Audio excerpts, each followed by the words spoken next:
Hey everybody, this is Chef Jesse Bloom with Sacred Kitchen. We're making delicious, accessible recipes from all over the world and delivering them from my kitchen to your dining room table.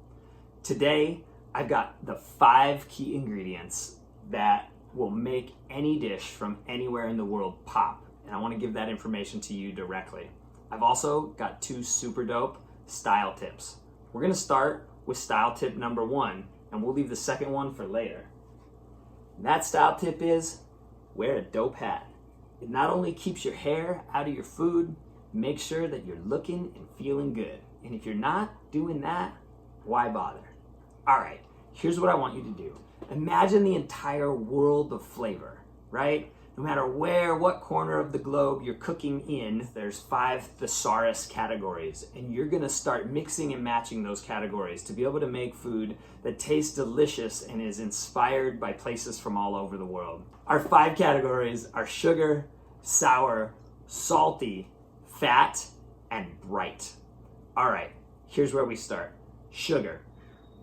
Always want a little touch of sugar. It brings out the rest of the flavors. Sugar can be cane sugar, it can be honey, it can be maple syrup, it can be agave syrup, it can also be fresh fruit. I picked these plums right outside my door, and if you added a couple of these to something that you're making, it'll add a nice pop of sweetness. Dried fruit also counts. Now, as we bridge over into the sour category, we have some fruits that kind of span both, and I would put pineapple and tomato in those. They've got a strong acidic component, but they also have some sweet. We also have our world of sour vinegars over here. We've got apple cider vinegar, all the wine vinegars, balsamic, plus lemons and limes. So we've got ume plum from Japan, and it's got a real saltiness, which is this bridge over to this world of salt. If you've been to a high-end grocery store, you know that there is pink salt and black salt and lava salt and all of these different things. I've got these flavored salts, vanilla salt, ghost chili salt. They're really amazing. But then there are ingredients that are so salty that in my mind, I consider them elements of the salty flavor. Those would be things like miso in the Japanese cuisine. How about anchovies in your Caesar salad? That's a part of salt. In Moroccan cuisine and the Middle East, we use lemons, preserved lemons. They've been pickled in salt and their own juices, and they're super salty and super delicious. Parmesan cheese is a form of salt, and many people love bacon. Bacon, in my world, in this world, is just salt. From salt, we move over to fat. You want to make sure that your flavors are rooted, that there's a base, that there's some body. And so fat are all the oils that we might normally think of.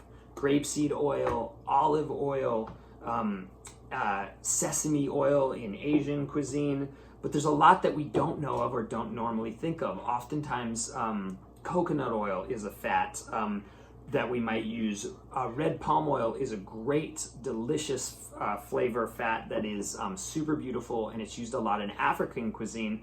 You have to make sure it's sustainably harvested if you're gonna use it. But then we have this whole world of nuts, and avocados are full of fat. I've got some cheese. Cheese is a great fat. I've got my nut butters for peanut butter. And people, please don't forget the butter, because it's true what they say. Butter really does make it better. So now we've created all this balance in our food. We've got a little salty and a little sweet and a little sour. We've got a nice base of delicious unctuousness. And now we need that something that's just gonna make it pop. I'm calling this category brightness. It includes herbs, it includes spice. So on the spice end, we've got this myriad range of sauces and spices and fun things. We've got an entire world of chili peppers, dried and fresh. And then in the fresh zone, you wanna make sure that your food is as fresh and as close to living as possible. So adding some fresh greens, blending in some fresh greens, throwing a little sprig of herbs on top of your dish is a super awesome thing to do. So those are the 5 categories of food that will make every meal that you make pop. And now for my final kitchen style tip. You know, most of us have been cooped up for a while in this quarantine business, and it's never a bad day to look your best. So I invite you, even if it's just dinner with your fam, or maybe even taking yourself out to a date at your kitchen table, look nice. Wear a little jacket. It'll help. See you next time.